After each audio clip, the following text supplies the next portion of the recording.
Kaya ganun no, yung mga tao, pagka nanggigipit sila. Parang nakakaansakit sa loobin. Kaya. No, yung nanggigipit sila ng tao, huwag naman ganyan. Matapos silang matulfo dahil sa hindi pagbabalik ng down payment ng kliyente, ngayon, eto tayo. Nag-iimpake na ba ang mga lodi nyo? Pero hindi lang yun. Nang pasukin sila ng bitag at tulfo, may mas malaking pasabog na nadiskubre. Nahalungkat mga paps. Na wala pala silang kaukulang permit. Walang business permit. Kaya dito sa update ni Boy AC Bulwak, lilipat na nga ba sila ng pwesto? Kurt, balita ako, may pinagkakabalaan ka ngayon. Wait muna, kasi syempre soon. Parang may nakita ko sa likod mo na pinapormahan mo. Hindi, syempre, ngayon papakita ko na siguro. It's time na siguro.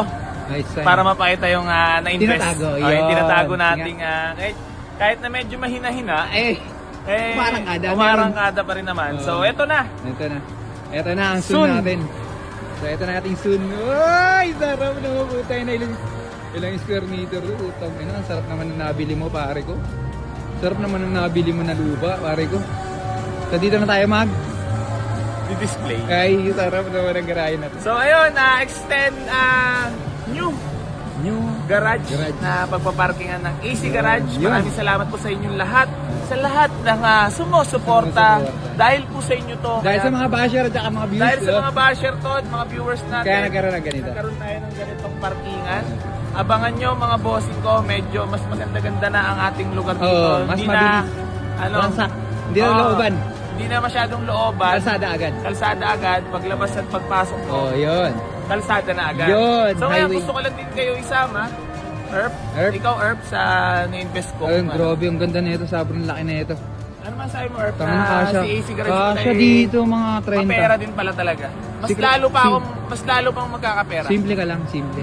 Nakakatuwa kang tao. Napakagaling mo. Lalo pa ako. Habang tinira ka pala, meron ka na palang tinatagong invest. Oh, hindi. Ganun kasi Erp pag ginigipit eh. Galing. Husay mo. Ba't kaya ganun no, yung mga tao pagka nanggigipit sila? Parang nakakaansakit sa loobin. Kaya. No, yung nanggigipit sila ng tao. Huwag naman ganyan. Kaya. Huwag ka naman ganyan. Kaya. Parang naman gumagaya. Parang ka namang Erp. Ganun. Hindi ako ganun, Earp ah. Ganun ka rin naman ata, Erp. Pagka nanggigipit, pagkagipit na yung tao, gusto pang gipit. Ay, hindi. Iba ako. Paano ka ba? Tanga na, elb nga ako sa'yo. Sumama nga ako. Tinan mo naman, oh. Invest mo. Sarap, oh. Sana all, boss. Simple. So, ayun na. Maraming salamat. Okay. Peace out.